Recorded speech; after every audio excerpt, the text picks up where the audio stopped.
તળાજા તાલુકાના ઠળિયા ગામે આજે રાજકીય ગરમાવો જોવા મળ્યો હતો। જિલ્લા પંચાયત ઠળિયા સીટ માટે કોંગ્રેસ દ્વારા વિશાળ જનમેદની વચ્ચે કાર્યાલયનું ભવ્ય ઉદ્ઘાટન કરવામાં આવ્યું હતું। આ પ્રસંગે જિલ્લા પંચાયતના કોંગ્રેસ પાર્ટીના ઉમેદવાર શ્રીમતી માયાબેન પરેશભાઈ પનોતના સમર્થનમાં મોટી સંખ્યામાં લોકો ઉમટી પડ્યા હતા। કાર્યક્રમ દરમિયાન કોંગ્રેસના કાર્યકરો અને સમર્થકોમાં ભારે ઉત્સાહ જોવા મળ્યો હતો।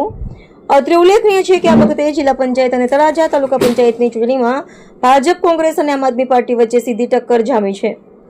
આવી સ્થિતિમાં આજે યોજાયેલી કોંગ્રેસની સભામાં મોટી સંખ્યામાં હાજરીએ રાજકીય ચર્ચાઓને વેગ આપ્યો છે। હવે જોવાનું રહેશે કે આ જંગમાં મતદારો કઈ પાર્ટીને પસંદ કરે છે। થશે તો દેશ જરૂર સમૃદ્ધ થશે। જોરદાર તાળીઓના ગડગડાટ સાથે આપણે ઉપસ્થિત તમામ મહેમાનોને વધાવી લઈએ।